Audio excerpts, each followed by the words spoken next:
Welcome to Spooner's seminar today about entrepreneurs in sports medicine. My name is Becca Hibbert. I am the Director of Sports Medicine for Spooner Physical Therapy, and I'm so excited that you're here. If you joined our last athletic training seminar, you know that I told you we were going to do these quarterly throughout 2021. So I just wanted to give you a heads up on what's coming for the rest of the year. In June, we will be talking about the network, how to connect with the athletic training community and the other sports medicine professionals around you, but also probably how to connect with some of those sports medicine professionals you've been looking to add to your network. In September, we're going to discuss the advocate, advocating for yourself as a healthcare professional and advocating for your athlete, especially when it comes to nutrition. And then in December, we're going to have a pro baseball team sports medicine group come in and talk to us about the baseball athlete and working with them. Just in case you were here for our first seminar, you probably noticed that this looks a lot different than the first one, and that is because Spooner Sports Medicine is growing quite a bit. Our largest location, the Fisher Institute, is currently under renovations and right now is having indoor turf put in, so we decided to change the location and move to our Sunny Slope location, which is also going to have outdoor turf here in the next couple of months and has been fully renovated to serve our athletes even better. Let me just say happy National Athletic Training Month. As the slogan for the month says, ATs are essential to healthcare, and this year has proven that more than ever. I know I have friends and colleagues who have worked COVID testing sites, who have been doing contact tracing, who have even been giving COVID vaccinations. On top of that, if you have been able to return to your setting or have been in your setting the whole time, you have been doing more cleaning, more testing, more tracing than ever. And for some of you, you may now actually be having 3 seasons in 1 season, which makes life even crazier than usual. So as an athletic trainer myself, I know it is often an overworked and underappreciated job. So I just want to say thank you so much for everything that you've done for your athletes and your community this year. I think something else that this year has shown us is that a lot of people have been taking a second look at their careers. And that doesn't mean that they've been leaving their professions, though some people may have. What that really means is that people have been wondering, how can they fill the gaps? Where are there issues within their profession that they feel that they may be able to step up and do something about it? And a lot of people have been asking themselves, am I ready to be an entrepreneur? That is why we are so excited to have AT Direct's Casey and Dayna here and Dr. Brown from Urgently Ortho joining us to discuss their personal experiences with owning their own businesses, the highs, the lows, and everything involved in that. And we know that sports medicine is best done as a team. We elevate our athletes when we collaborate, but we also elevate ourselves as professionals when we collaborate. So that's why I'm so excited that we have people from different backgrounds here to share what their experiences have been owning a business. Just so you know how today's gonna go is our speakers will talk for about an hour, and then we have questions and questions that we've received from registrants already, and we'll answer as many questions as we can in the comment section, if you're joining us live from Zoom today.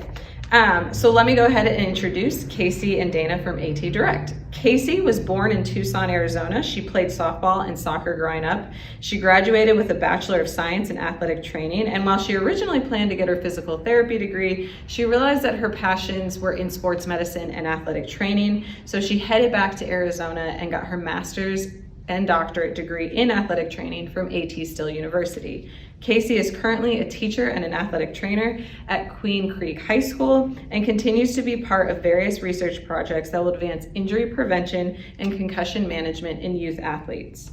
Dayna was born and raised right here in Phoenix. She received her undergraduate degree in athletic training from Lee University and received her master's degree in athletic training from AT Still. She works as a sports medicine teacher and helps out with athletic training for Queen Creek High School. And previous to that, her last 6 years, she was at Phoenix Christian Prep as a head athletic trainer and teacher.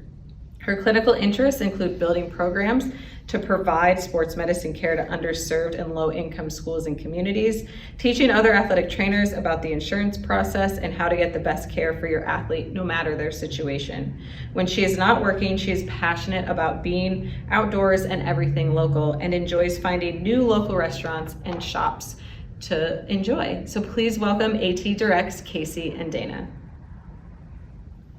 Okay, so who and what is AT Direct? So this picture on the right, we had professional headshots taken, and they took this picture of us, and ever since we saw it, we've been trying to figure out what we were doing the whole entire time, but this basically explains our relationship. So there's Dayna and myself, and then there's actually a third person. Her name is Becca Gardner. She helps us out as well. So my role is I'm the owner, so I do a lot of the boring stuff. I do the paperwork, the contracts, working with customers, getting new people in, paying people, which that's the athletic trainer's favorite part. Becca's role is she helps with our onboarding. So when we have new athletic trainers that want to work with us, she sits down with them and does kind of like a 1-hour quick training session on our EMR, our system that we use for scheduling, things like that. And then I'll let Dayna talk about her role. Yeah, so I do all of the scheduling and coordination for our events. So I work with our athletic directors, tournament coordinators, coaches, whoever needs to hire us to figure out what their needs are and how we can best serve them. And sometimes that includes, they come to me and say, we need one athletic trainer. And then I look at their project or tournament and it's 8 fields. And I go, okay, well, no, you really need 2 athletic trainers. And we do a lot of education is part of heavy into what we do as to why we need more coverage than just the one person. So that's a big part of my job too, is just making sure that when we coordinate and we give our services out, that we're giving the correct coverage, and safety is our number one kind of priority with that. And so one question that we get a lot is, how did you start this? So back at AT Still, we had a individual come in and talk about her clinic. And so she owned a clinic called Efficient Movement. She was an athletic trainer that also went to AT Still, and she did a lot of whole body strength and conditioning, sports performance. And so some of her clients were soccer players for Arizona Youth Soccer. And it just kind of happened that she started doing this coverage for them. Like, hey, I need an athletic trainer. We need some help out. And so I volunteered at her clinic at the time when I was in grad school because I wanted to learn. And the best way to learn is volunteering and free education. And so just kind of started working her events. And so she ended up actually getting really sick. And so she wasn't able to organize these events anymore. And so we started kind of organizing these events. And so it kind of got out there that, hey, you need to call this person because they've been finding us athletic trainers. And we all know how that happens. And so then we started getting more and more phone calls, and it was great, but we were having stuff all of the time. And so it was really hard to kind of keep this stuff organized. And we were doing it where we would find the athletic trainers, and then the athletic trainers would submit their hours to the customer. The customer would then send the check, and then there was no real way to organize it. And then we also started doing that for the Canyon Athletics Association or the Charter School League. And so they would send out these emails and they would say, hey, we need somebody here at this time. You would literally go to the event. They would take money out of the ticket booth money, and that's how they would pay you at the end of the event. Okay, so there was no organization to it. While it was great that you got paid at the time, it was a little sketchy. You had to bring your own supplies, which we know, a roll of tape is $2, $3. So by the time, you're making $25 an hour using your own supplies, buying your own ice, it really comes down to like $15, which isn't a whole lot when you have your degree. So we actually just were like, maybe we should make this a business. One of my big passions is promoting our profession, like Dayna said, education. And so we just said, we'll just kind of make it organized and make it better for athletic trainers. And that's just kind of how it started. And I think it sounds, when Casey says that, it's like, oh, cool, we just started a business, but it was terrifying, to be honest. When she came to me and said, I think I want to do this thing. I'm like, Casey, we're 12. I don't think we can do this. We're so young. We don't know how to run a business. That's wild. I'm like, how do you even, there's taxes, we don't even know anything about taxes, and so it's just all of those things. But we did it. And I think sometimes stuff sounds so scary when you have an idea like that, but at some point you just have to pull the trigger and do it, and then just go, well, I guess we're going to figure it out, at some level. But it wasn't easy. It sounds like, oh, cool, you just started your business. We went through a lot of growing pains and a lot of trials to kind of get where you're at. And so just know that, if this is something you're thinking of, or this is an idea, it doesn't just happen, right? There is a lot that goes into it. Yeah. Next slide, please. Okay, so we kind of already talked about this. So we had this great idea. So now what do we do? So like Dayna said, we start this business. It's not just as simple as that. So one of the first things, will you click next on there? Yeah. One of the first things we had to do is get money. I had just graduated grad school. I was 26 years old, probably had $500 to my name. Yeah, right. Sat down at my kitchen counter and said, all right, I'm going to apply for an LLC. That was the scariest thing I did, was hit that click button and apply for an LLC. Luckily, it was only $50, so it wasn't that expensive at the time. But got the LLC and then said, okay, so now I need equipment. So luckily, my dad was amazing and gave us money to buy some supplies. So as you can see over here, this is kind of where we started. We went to Costco and I bought Costco tents, which is great thinking about it. But then unfortunately, you match every single parent on the sidelines of all of your events. So we kind of blended in.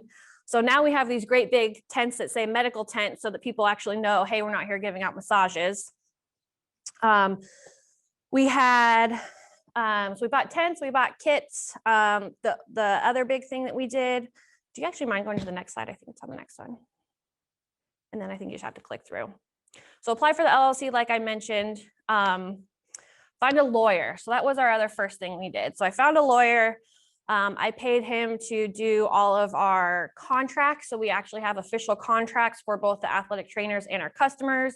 Applying for the LLC, making sure, like Dayna said, taxes, because taxes are not fun, but you have to do them right so you don't end up paying lots of money in the end, and then get that money. So we kind of started setting up. I used to run this out of my garage. So I had a garage code. I would have all the supplies in my garage.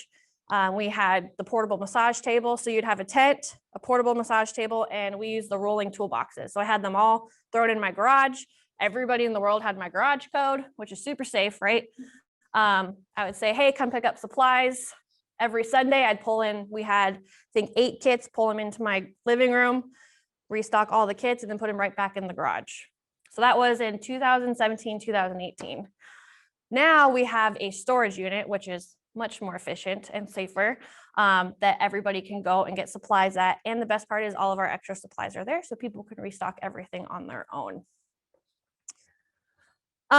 So one thing we do, did you want to add anything to that? Sorry, before I. Oh no, yeah, here, I mean, so it's been neat to see how it grows, and it's been neat to see as we become more official that people want to work with us more. It's weird how that happens. You know, when you're kind of first starting out and you're like, yeah, our athletic trainer is going to go pick up supplies from someone's house and bring it. And you've got this tournament director that's like, okay, you know, if that's what you guys do. But, you know, now saying like, no, we have a storage unit, they'll get their own supplies. They come with all their own supplies. Everything we have is branded. Like, I think we underestimate even just what a polo with a logo on it does, that people really start to take you more seriously as you sort of are able to brand yourself. And I think we didn't quite realize that until we started to do it, that it really helps a lot, and it can kind of elevate your business. And that's small stuff. You know, polos don't have to be expensive. We started out with t-shirts, but that was one thing we made sure is that every one of our athletic trainers, when they work an event, are in an AT Direct t-shirt, because we want them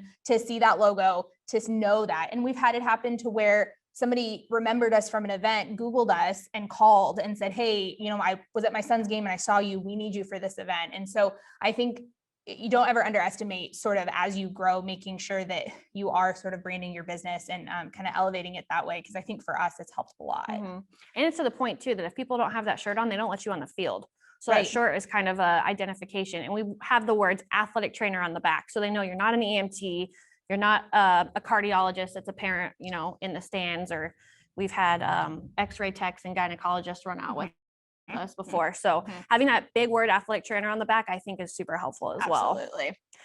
So working with us, we do try to make sure, again, you're taken care of. We provide everything you need. So we do make sure that you are licensed. So we look up your licensure information on the Board of Athletic Training website. Obviously, you have to have your CPR certification. Like I mentioned earlier, we do have that hour-long training session. Part of our issue is that most of the people that work for us are 1099 contractors. So we have that fine line of employee versus contractor. So we try to educate more than train, I guess is the right word. But we just want to make sure that you guys feel comfortable when you go out and you work these events for us. So we do over communicate. We have group messages. We provide you with the phone numbers for the people that are going to be the point of contact for the events. So you don't just show up and you're like, who am I supposed to find? Where am I supposed to go? I'm lost. We do have the contract, like I mentioned, and we do provide you with a directing physician, which you do legally have to have in the state of Arizona. One big thing, a lot of people go and work events and they don't have a directing physician, which is a big thing you cannot do in the state of Arizona. And unfortunately, if let's say that I knew that somebody was working and they didn't have physician direction, I could get in trouble for not letting the board know. So we do provide you everything to be legal. The other thing is we do have liability insurance, which I don't have on here. And as you guys know, as athletic trainers, liability insurance is not cheap and it sucks to have to pay for it for yourself. So we take on that burden of buying the liability insurance for the athletic trainer. So again, everything you need to perform, the supplies, the communication, and then you just get paid at the end of the event. And I think this is probably, if I had to pick one thing about our business that I am super passionate about and I just think is so great, is that you don't ever have to question, or our customers don't ever have to question who they're getting to come work their events. All of our employees are athletic trainers. They are certified, licensed. They are CPR certified, all of those things. I was working a football game when I worked at Phoenix Christian and ran out on the field for a very serious head injury. I mean, this seizures, the whole bit. And so I'm trying to manage this, EMS is coming out and somebody appears out of nowhere and he starts, medically sort of taking care of this kid. And when I asked who he was, he wouldn't tell me. And long story short, come to find out he was not an athletic trainer. He had been at one point, didn't have a license and was working as one. And I ended up having to make a board report and it was a whole thing. And it just, it's scary when you have people out there that potentially are not medical professionals trying to do medical things in very serious situations. And so one thing we're very passionate about is making sure that all of our people are trained and done. I mean, they are solid medically, because I think bottom line, business, everything aside, we're healthcare professionals and we get into some scary situations sometimes. And sometimes I think our clients are, well, I just need someone there to tape some ankles or just there to hand out ice. Great. Hopefully that's all we do. That's my prayer. That's all I hope we do. But you do have the time where someone gets a head injury serious enough that they're having a seizure and you need someone who knows how to take care of that. And so I think we're very passionate about this part. And this is a part that we obviously never compromise on. I also want to just let everybody know we are passionate about bringing on brand new athletic trainers as well. That's one of our favorite types of employees to get, is somebody who's straight out of school, because they're still learning and we like to provide them a safe environment to be able to learn. There are some companies that I have seen or other groups that they'll go do per diem with, and it's maybe not as structured as what we do. And it can be a scary experience for a new athletic trainer. We try to really foster that new AT and sort of guide them and kind of slowly let them leave the nest instead of just kind of throwing them out there and being like, well, good luck, And so we really like that. So we really appreciate that. And we have a lot of brand new ATs, and it's a great way to see different venues, different sports, different types of injuries. You see some crazy stuff doing this too. Absolutely. Yeah, we just started working rugby, so I can't wait to hear some of the stories we're getting from that. But so no, we really do I encourage any new athletic trainer that's listening to this, find somewhere to do some per diem work, find something that you can do, because it's a great intro into the profession and to supplement clinically what you're doing at your full-time job. So.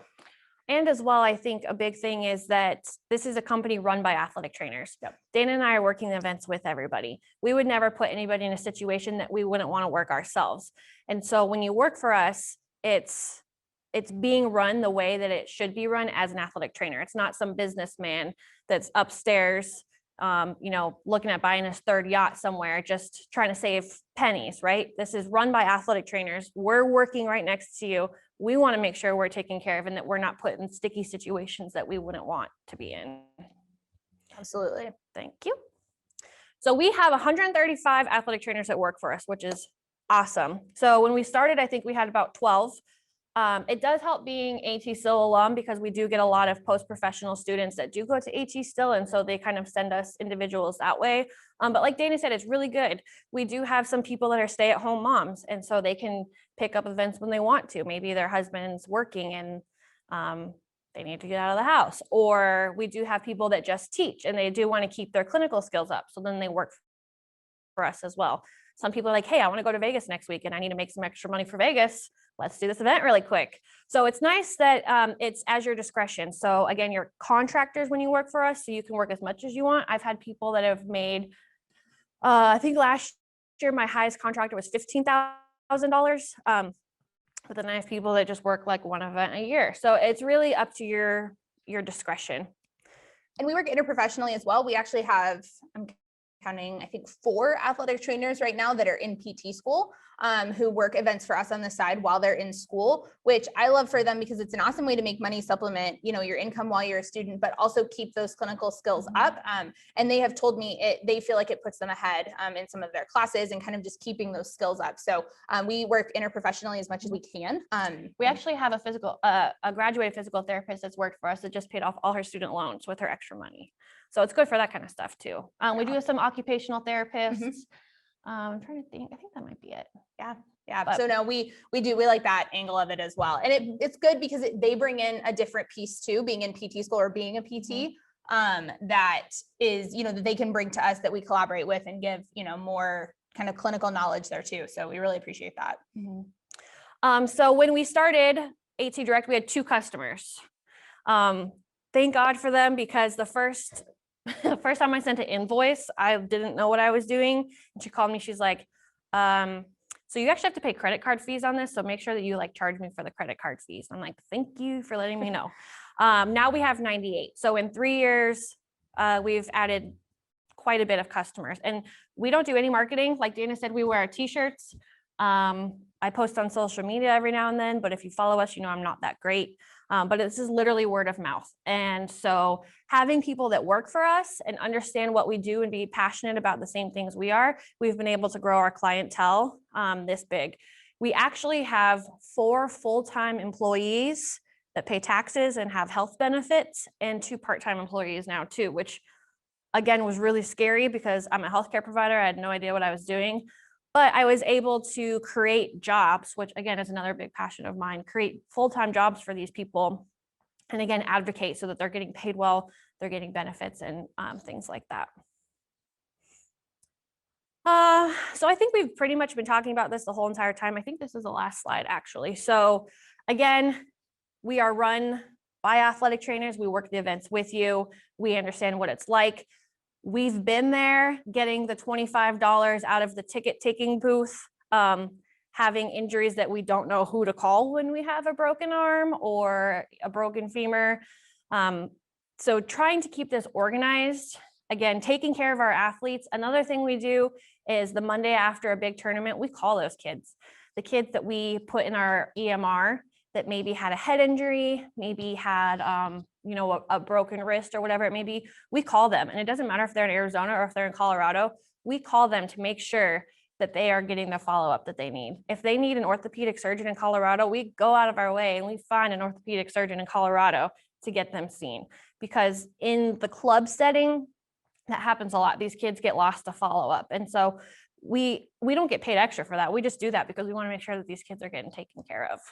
And I think another piece on that, to touch on the physician end of things, we are really big about getting really solid orthopedic care for these kids. We tend to be pretty picky about where we will send kids for orthopedics because we think it's a big deal, right? Especially when it's something surgical or it's a complex fracture, something like that.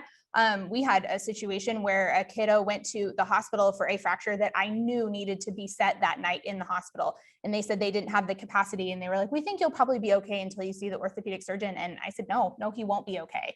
And so mom took him to a different hospital that night, on my word. And I'm like, gosh, I hope this next place does what I want them to do, because I'm going to look like an idiot. And they did. As soon as they got him in, they put him under, they reset the fracture. And I was so thankful. So we are very passionate about that. We have seen some not so great outcomes. And so, sadly. So we have a very, a long list, but a very concise list of places that we will send. And we've been known to get pretty passionate with parents of saying, I know this person was recommended to you, but please listen to me. I've been doing this a while. You need to drive 30 minutes to go to Phoenix Children's Hospital versus going to, you're 12. They won't take you, we promise. Yeah, you're going to turn you away at the door or charge you another ambulance fee or whatever. We've done this, we've been there. Like she mentioned in my bio, one of my big passions, I worked in a low income kind of underserved setting for 6 years, and talk about an eye opener. It opened my eyes to the healthcare disparities, both culturally and socioeconomically, of making sure these kids get care. I mean, I was seeing kids being sent to places that were just mismanaging stuff to a point that was just wild. So we figured out who takes access, what kind of access they take. I can pretty well tell you, after doing that for 6 years, Casey will tell me an insurance plan. I'll go, they can go here, here, and here, but they can't go here. But we know that because we're passionate about making it work. And we found doctors that will see kids despite them having really terrible insurance or despite them having really good doctors, because we shared our mission with them and we said, listen, this is what we're trying to do. And this is their alternative. And usually most surgeons, when they hear that that's their alternative, they go, you know what, it's fine. I'll just see them. And we've been I'll write it off this time. We've been really lucky to foster those relationships. And that is something that we are hugely passionate about, that we make sure that every single one of our kids is sent somewhere that we always say we would not send them to a doctor we wouldn't see ourselves. And we hold true to that. Yep. Yeah, absolutely. We're pretty high maintenance when it comes to that. Yes, in a good way. I think this is the last slide, right? Yes. Perfect. Well, again, we would love to have everybody here in person. Hopefully in the future, we'll be welcomed back and we can do this in person. Here is our contact information. If you guys have any questions or if you want to reach out, these are both of our cell phones. So feel free to call us or text us. Yes, absolutely. And then we will answer questions at the end. Yeah, absolutely. Thank you guys. All right. Thank you.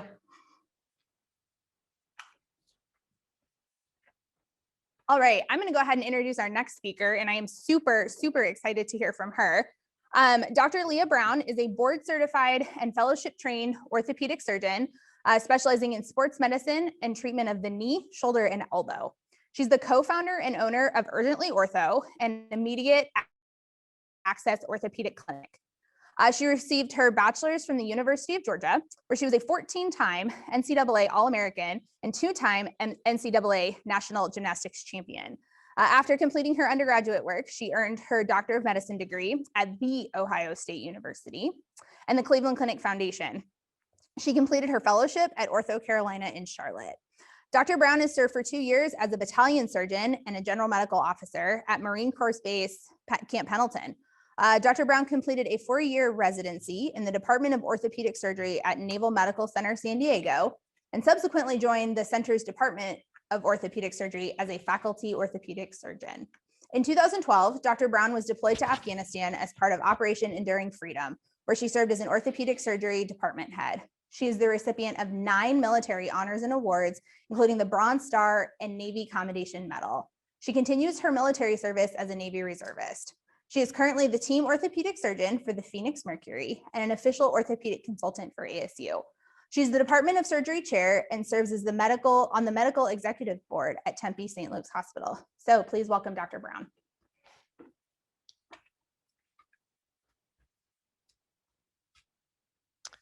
Good morning. It is my pleasure to be here. Thank you for the invitation.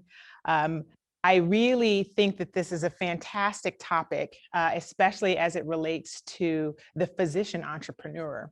And, you know, medical entrepreneurship is a unique opportunity to be a business owner and to provide a service, because we have a very complex customer situation as it relates to taking care of patients, managing insurance issues. And we all do this because we really just care about taking care of people. And that's what I really want to emphasize in this discussion. It was great hearing from you guys. I am super impressed with the service that you offer and the business. And it's really impressive and inspiring. And I'm so glad to see women doing this too. So I have, not biased, but I'm just super excited to share that with you guys. While I am not as young as you guys, the whole entrepreneurship path has been quite challenging, but rewarding and scary at the same time. Now, granted, I have a lot of other history, but being kind of in the middle part of my career, this was a big jump for me. And, but I think the biggest part of wanting to do this is at some point, when you're an entrepreneur, you find a gap in a service, you find something that you feel needs to be done, and there's not a service that can do it, or at least do it as well as you envision. And again, our end goal is always to provide the best care to the patient and hopefully make this a profitable business. One of the things that I have learned in the course of my conversations with people and doing speaking engagements is, as as a physician scientist, I have done and seen more PowerPoints than I can imagine. So this is hopefully going to be more of a discussion. It's unfortunate that COVID, we're still suffering from this social distancing, but I do want to make this as interactive and engaging as possible without just focusing on the slides. So I have a couple of important slides to talk about. Again, my name, our business is called Urgently Ortho, and we'll talk about that a little bit later. Next slide. Principle. Principle is the reason I am a physician entrepreneur. Principle is the reason why I opened up Urgently Ortho. And Principle is the reason why I am still taking care of patients in the way that I'm taking care of patients. I have had the opportunity to work for several organizations, very large, very successful organizations. I've been privileged enough to serve in the military and take care of a spectrum of wonderful personnel that serve our country. With the big organizations, I take care of professional athletes, weekend warriors. And I've also, unfortunately, seen exactly what we were discussing earlier about the health disparities among the population that we have. And in all of that, my care to that person is not different. And I think that that's what really made me realize I needed to do something different than what I was doing.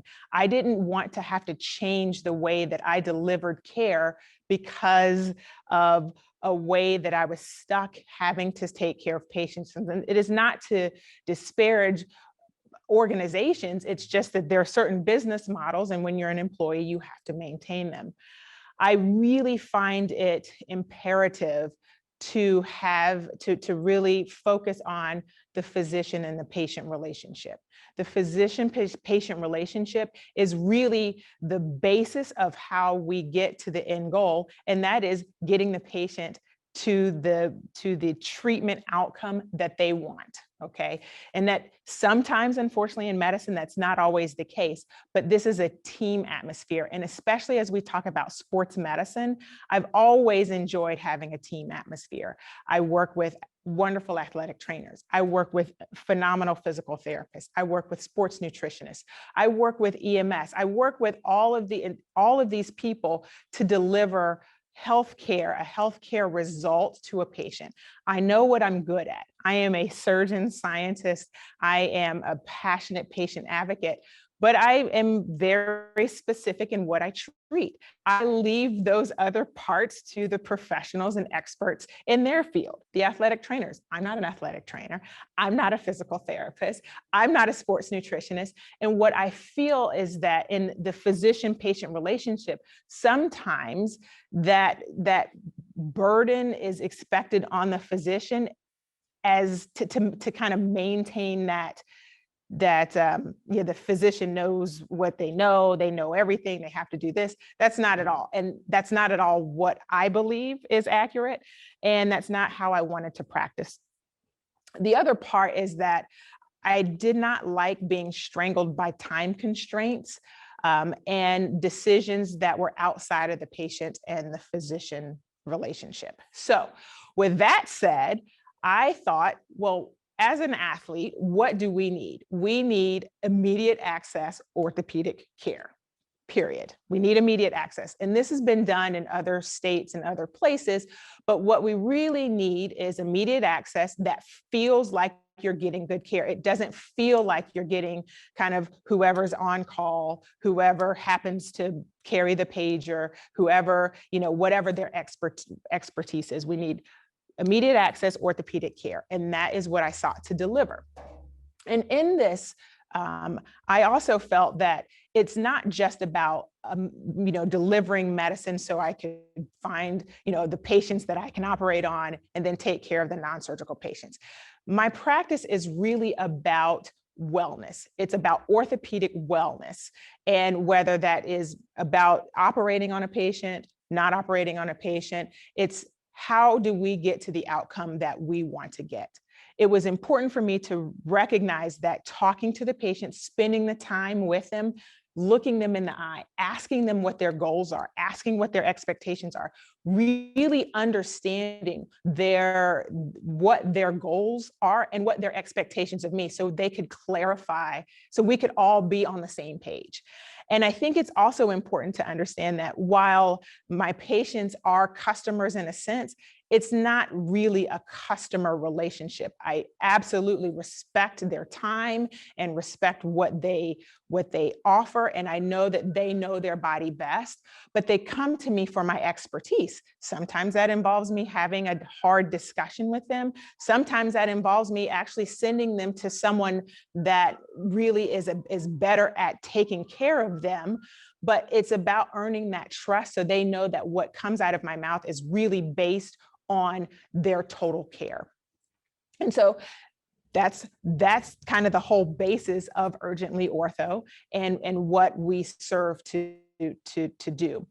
The other part with that team approach is that I wanted to make sure that I had good relationships with other medical providers that had the same principle as I did in caring for patients. I wanted when I referred patients to other facilities, I wanted to make sure that they were getting the same kind of care that I wanted to deliver and that they expected from me as the clinic. And there are wonderful providers all over the area, but I think it says a lot to a patient when the physical therapist or the athletic trainer knows that they can text me on my cell phone, that they can call me, that they are actually interacting with us, that this is a team approach. Hey, I really don't think this patient is doing as well as they could be doing. Can we consider X, Y, and Z? Then the patient really feels that they have a team of people that are looking forward to making them better, and they're not just kind of getting the protocol checkbox. You're doing this, you're doing this, you're doing this, meet this criteria. So that's Urgently Ortho. That's why I started it. That whole process has been, we've been open a little over a year now, a year and a half, and we have grown tremendously. COVID has been a little difficult, like it has been for everyone. And managing, as a physician entrepreneur, managing something like that without the protection of a big organization is scary, but we manage. And we manage because our patients were loyal to us. And even when they weren't necessarily out and getting hurt, as soon as there was, they made referrals or recommendations, we were able to keep our doors open and keep providing the same high quality care through the pandemic. And as we kind of get back to some more normal behaviors, we're really back out in the community. The other part with Urgently Ortho is being a community advocate. And, we have our mobile clinic. I oftentimes the physician director for these athletic trainers. I want people to feel that I am approachable and that I'm going to take care of their patients the way that they want me to do that. The other part of being a physician entrepreneur, though, is recognizing that there is a place for change in the way the way that our healthcare system works. We know that our healthcare system is broken. We know it's very, very broken. And I think it's going to take us making the tough decisions to actually advocate for change so we can take care of patients, but also recognize that what we do is a valuable service. This is not something that can just be, cost, give just a very specific $5 reimbursement or $10 reimbursement for some, whatever diagnosis code. Patients are not diagnosis codes, and what we provide are not CPT and reimbursement codes. What we provide is service and care. And what patients are people with problems that are trying to get better. And as an entrepreneur, I think as we are seeing the frustration with the current model, people are going to really start realizing there's a place for change. And I think entrepreneurs are going to be the leaders of that change. So I welcome other people to do this. I think it's been really refreshing and invigorating to work directly with other medical providers and other different entities, be it therapists, massage therapists, acupuncturists, all of these parts of the treatment team that actually make patients better. There's the use of technology, which I think is important. I think that if you don't stay up on the times and the advancements in technology, then you get left behind and you're still delivering kind of cookie cutter medicine. And that's not what I serve to do. And that's not what I know most of you serve to do. We actually want to deliver high quality care that's efficient, that's cost effective, but that also keeps up with the times. And that way our patients really know that we're there to take care of them. Next slide. So that's a little about me and Urgently Ortho and what in my path to physician entrepreneurship. It's scary, but it's been the best thing for me. It's been the best thing for my patients. And I hope to continue to be able to do this and encourage everyone to really stick to their principle and be the best healthcare professional that they can, in spite of the frustrations and the limitations that they may feel. Make your own path to be able to deliver the care that you want to deliver.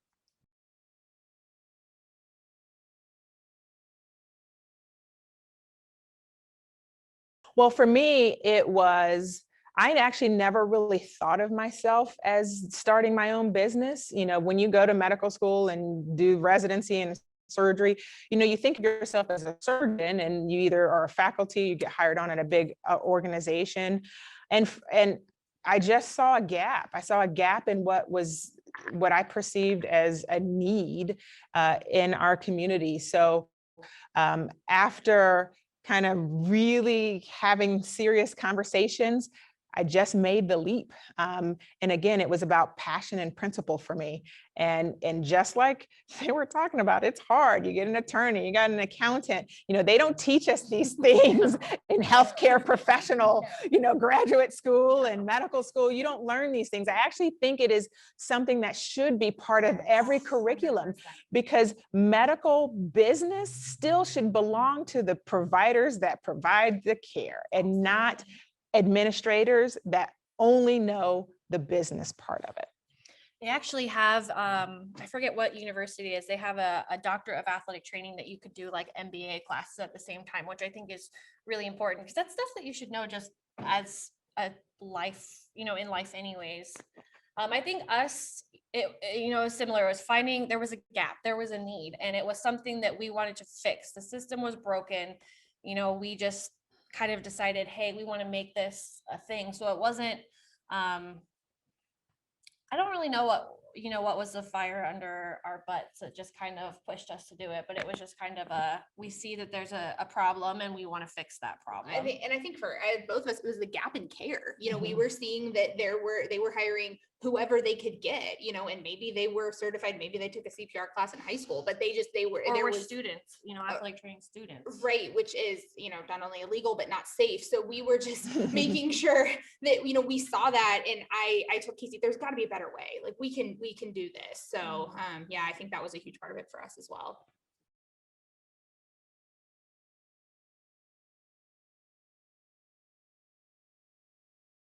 So the question is, do you think it is important for somebody that's worked in the field to own the business? And I would say yes. So like we had mentioned, we are there working the event with you. We know what it takes. We know what it's like. We've been in those sketchy situations, and somebody that isn't an athletic trainer may not know what we need.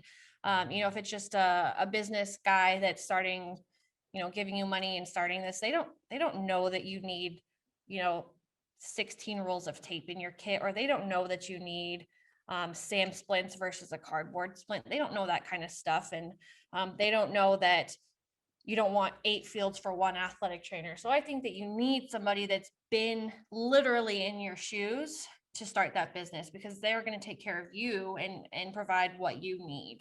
Well, and I think it's important too that you're, you know, is Casey and I really don't consider ourselves the bosses, although I guess that would be it. But when our athletic trainers get in a sticky situation, I've had them literally call me and say, okay, this kid's broken, the bones are sticking out. Like, I don't know, where do I go? What do I do? You know, and someone who's, you know, isn't an athletic trainer, they're not gonna know what to do. But I can say, hey, okay, cool. Here's what we're gonna do. This is what we're gonna do. You know, here's our steps, whatnot.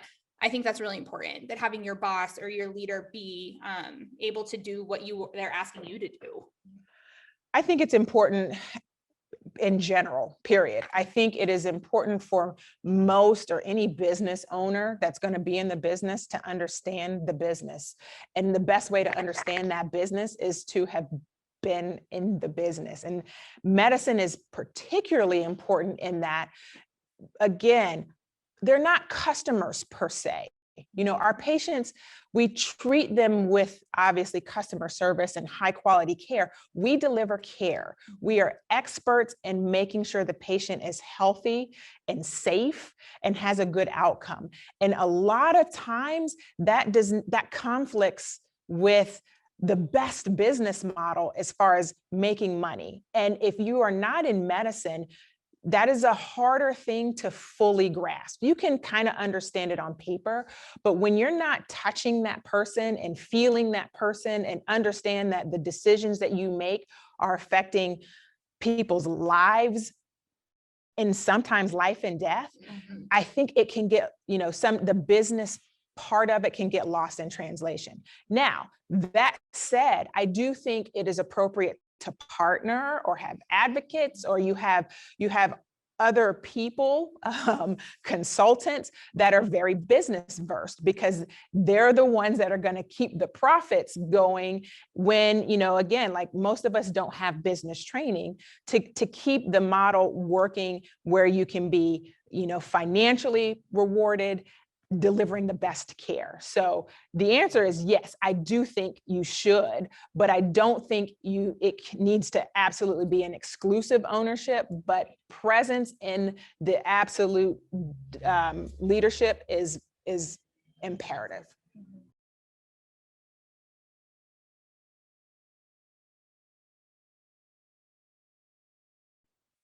So the question is, have there been times that you have second guessed owning your own business? And yes, probably every day. Yeah. So I was working full-time as a teacher, working part-time as an athletic trainer, getting my doctorate, trying to start a family, getting married, and running a business at the same time. And, you know, everybody thinks you own this business, you're rolling in the dough, you get to be your own boss. It's this big glamorous thing. And it's literally the last thing from that.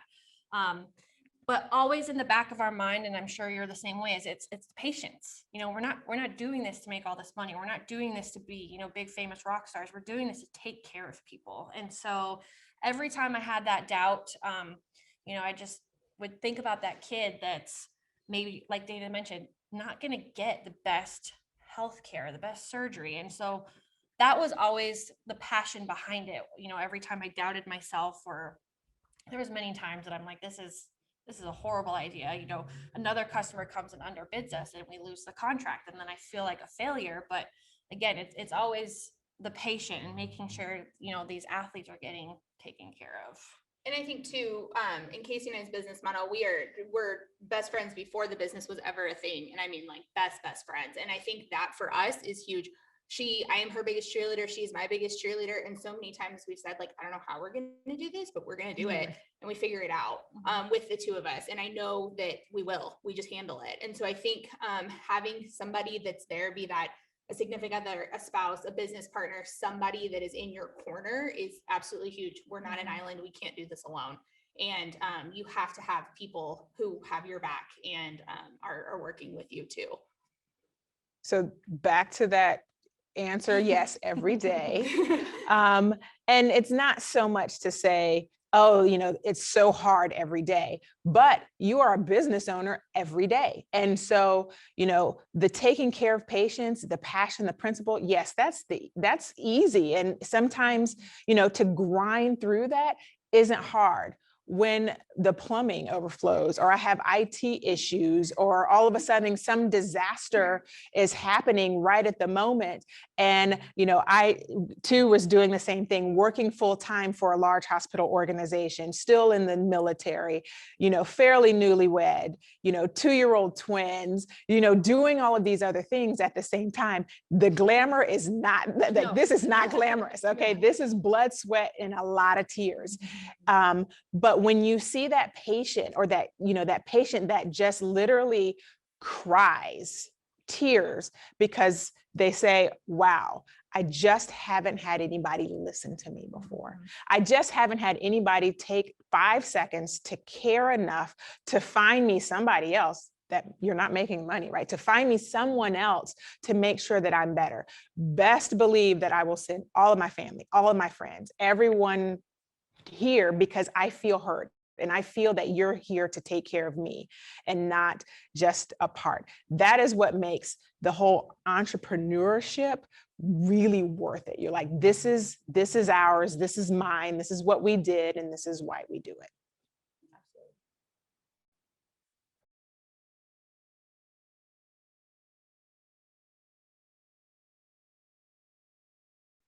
So one or two things people don't understand about owning a business. I think a lot of it is what it takes to own a business. So like we talked about, getting a lawyer, taxes, deciding if you want to file as an S corp or an LLC, or I had no idea what that even was. I had my mom still filing my taxes when I started the business. So I would say stuff like that, and the time commitment. People think there's so many people under you. I didn't even pay myself until the 3rd year of my business. So it's not this, big glamorous thing. It's a big time commitment, and there's a lot of things that go behind it. Like, chasing down people to pay you. So a lot of people pay on time, but not everybody pays on time. So, I got to pay my people. So I got to chase down those people to pay me. And so, it's not this big glamorous thing that everybody thinks it is.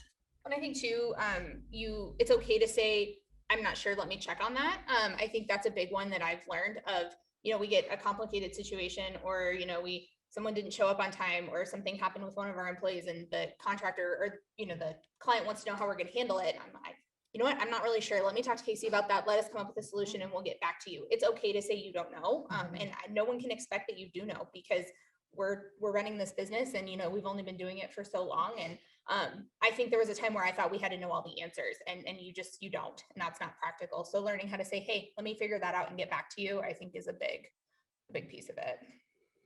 The other thing is, don't be afraid to fail, because you will fail. You will fail a lot. And you're just trying to mitigate how much that failure affects your bottom line or affects you personally. So don't be afraid to fail, because you will fail. So understanding that's part of it. And the other part is, reach out. You aren't, and for me, because a lot of it has been kind of on my own, reaching out. There have been so many people in the community that are advocating for me, that are helping me, that are kind of saying, hey, did you even think about this? I'm like, no, I didn't even know that was a thing. So, being a physician entrepreneur, being a medical entrepreneur in any context, you don't know what you don't know. So reach out, don't be afraid. Essentially, the only thing people can tell you is no. Don't be worried. Don't be too afraid of rejection, but seek out other business owners, because you can kind of coach each other through some of these hard processes.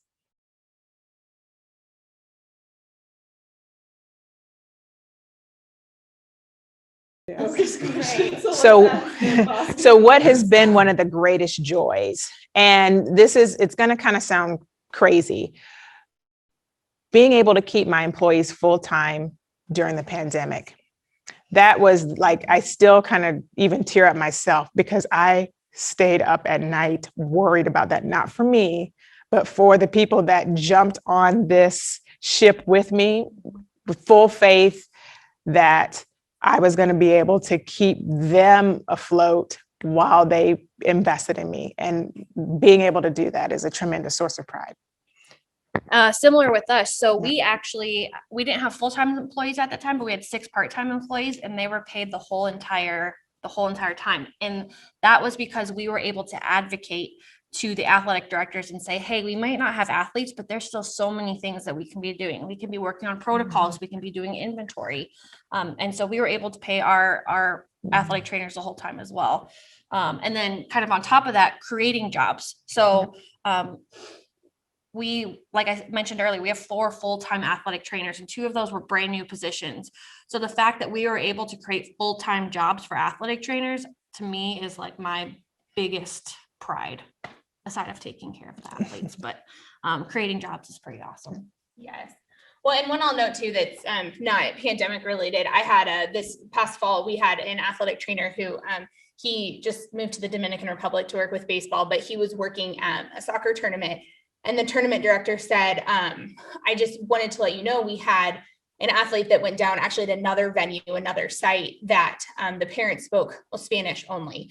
And this athletic trainer that was working for us spoke Spanish as well. And one of our athletic trainers knew that he spoke Spanish, called him and had him talk to the parents so that they were 100% fully aware of what was going on with their athlete in their own language. And the tournament director was very impressed with that. And I just hold that as a source of pride for us to always make sure that we are going the extra mile and the extra step to make sure that our families are taken care of no matter what situation they're in. And that was a big one for me. I really, really appreciated that.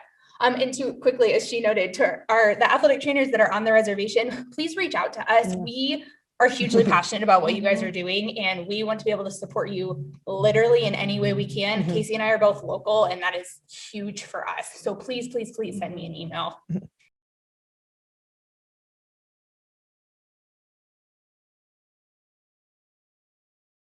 So the question is, what do we see in the 5-10 years going forward? I think kind of our goal is to be employed full-time by AT Direct, so that we can grow, just continue to grow and continue to provide this coverage. Being in Arizona, we have fantastic weather, so there's sports here year round, and people come from other states to come have tournaments and things here. So I think the ability to be able to grow and be able to continue to make this a business, as far as providing those services and providing care. And we've talked about expanding into creating emergency action plans for schools, which schools actually have to host AIA state playoffs. So we've actually been kind of doing that already, but just kind of expanding in that avenue. I think that's kind of our long-term goal. Yeah, for sure. We would like to expand as much as we can, and really just, be as much as we can to affect the athletic training community. Casey and I both serve on the AZATA board, on committees, and we just really are passionate about our profession. So I think being able to eventually transition to that full time is definitely a goal. So along the same lines, I think any business's goal is to expand. So we're working on opening another location. So we have 2 locations. So one is in San Francisco and one is in Scottsdale. And so we're working on our 3rd and 4th location. So over the next 5-10 years, we're looking to expand and have urgently orthos all over the place.